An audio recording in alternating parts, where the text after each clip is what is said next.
Back again at Seething then for the flying, and I'm here with Greg, standing next to Greg. What is this aircraft for the listeners? Well, this is a Pete and Pole air camper, designed by an American gent in 1928, Bernard Pete and Pole. Very popular home built in America, and it didn't really catch on in this country till the mid-80s. But now there are 14 or 15 flying in the UK at the moment, and one or two more being built. And did you build this one yourself? I'm afraid not, no. I'd like to be able to say I did, but no, I bought this much as you see it now. So how long have you owned the aircraft, Greg? Only a couple of years, And you've been obviously flying it all that time and storing it here at Seething? Yes, it lives here in the hangar behind us. I like to fly it as often as I can, but I'm still getting used to it, I have to be honest. It's rather different from the plane I had before this, so I'm choosing my days carefully. Not too much crosswind and nice visibility. So a bit about the aircraft then, Greg. What's powering this? Well, this one is powered by a Lycoming engine, which is fairly powerful for a Pete and Pole. There's only two Pete and Poles in the country that have got this engine. Most of them have got the 0200, which is 15 horsepower less than this one. So this goes very well. And what's the horsepower of this? 115. 115. In actual fact, it's the same engine that Dan's got in his Longies. But he travels faster than me. What does this max at the max speed on cruise speed? Cruise it at 75 knots, which is about 86 miles an hour. Wow! And landing speed with approach at about 60 knots and over the numbers at about 50.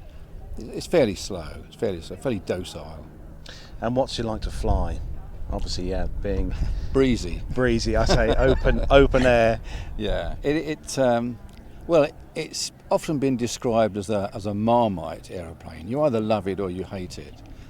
If you're a modern pilot who wants comfort, a heater, carpet on the floor, an electric starter, then this isn't for you. But if you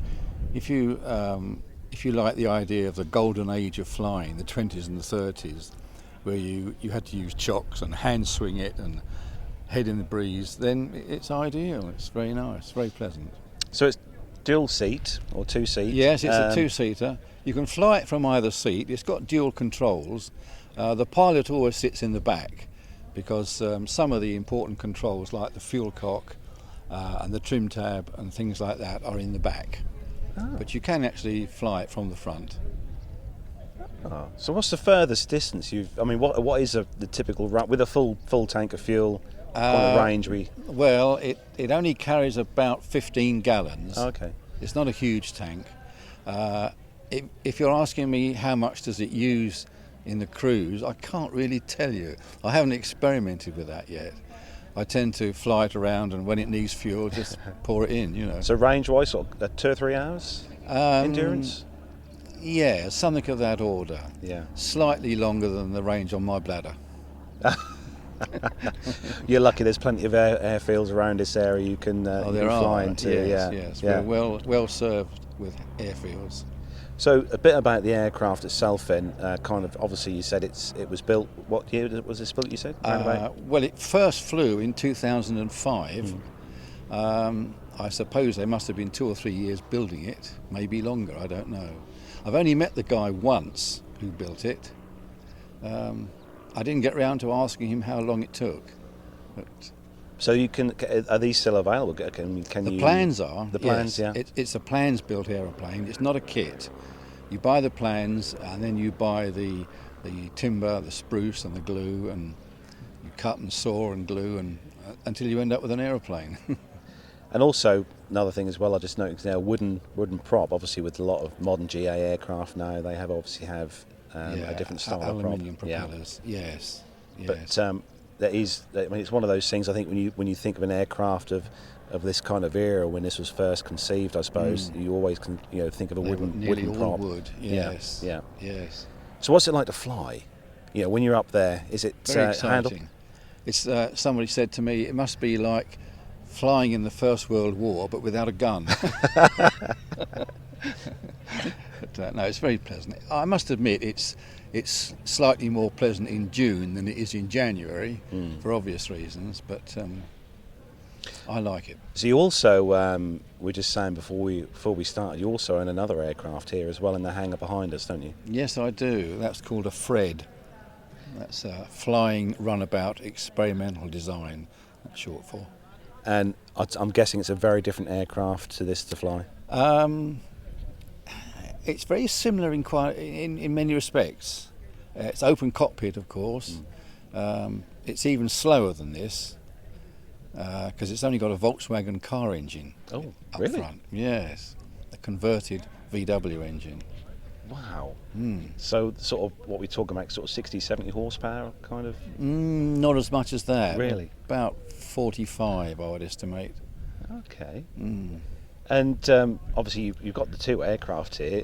Do you have a personal favourite between the two? Well, at the moment I favour this one because it's the more recent one. But yeah, they both got their charms. It's a stunning looking aircraft. Have you got any more plans for the aircraft itself? Any changes you want to make, or is it this is how you want it to be? No, the only change I've made to it since I've had it is I've put safety wires on the undercarriage. Because the reason why I've got this aeroplane, it had an undercarriage failure. One leg broke out, and it went down on one wingtip, smashed the prop, and it was bought by two lads who rebuilt it. And it's known to have a weak spot just behind the wheel. The little bearing in there in the arm we have to change every 50 hours. But in order to be belt and braces, I've put a steel cable on it, so that if that bearing gives way again, the wheel can only come out so far. Yeah. That's amazing. That's the theory. But it's a lovely choice of colour as well. Very, very impressed with that. And flying wise, obviously, a lot of people learn to fly, learn to train in a Cessna 150. I myself flew a 150. Right. This is obviously a completely different beast altogether with the way this is set up. Well, the biggest difference, of course, is this has got a wheel at the back. It's what they call a tail dragger, because it drags its tail. In the air, there's no difference at all. I mean, I learnt to fly on a 150. When you're in the air, you can't tell where the wheels are. But the ground handling is different. Yes. Which is where some people come unstuck. But so that's another part of the license as such, is a tail dragger endorsement. I'm guessing. That's right. Yes, which I actually haven't got because they've given me what they call grandfather rights. Oh, yes. Because I've been flying tail draggers for a long time, I'm sort of exempt. But so have you had a chance to fly with Dan in the EZ? I haven't. No, I'm one of the few pilots he hasn't asked. I'm not sure. I don't think he likes my aftershave. No offence, Dan. I have. Thanks, Dan. But no, it's great to talk to you, Greg. It's great to see the aircraft here, and thank you. Yeah, it's nice. Are you planning on doing any flying today, or is it just not today? Just for us to look at today. Not today. No. My wife's doing the catering. Oh, so, good. Be looking forward to that. I'm in the sink washing up. Oh, okay. Now, before we wrap up, Greg, just a quick question, and we ask anyone we talk to on the show. I mean, we've asked Dan as well before. If you were given the chance to fly any aircraft, whatever, GA, commercial, military, fixed wing, anything, retired, still flying, and it was here now today at Seething, and you were given, say, the keys to go and jump in and take it out for a spin, what would that be? I think it would be a Fournier RF4. Another new one we haven't had before on the show. Motor glider, single seat, with a Volkswagen engine. Okay. Surprisingly, it's not called a Volkswagen; it's called a Limbark. But basically, it's a Volkswagen engine it's got a mono wheel which retracts. Oh, wow. I've always had a hankering for one of those. Oh, there you go. Well, Greg, it's been lovely to talk to you. Thanks for nice taking time out of your day. Thank you. And we hope you enjoy the rest of your day here at Seething. Well, thank you. Thank you very much. Thank you. Thanks, Greg. All the best.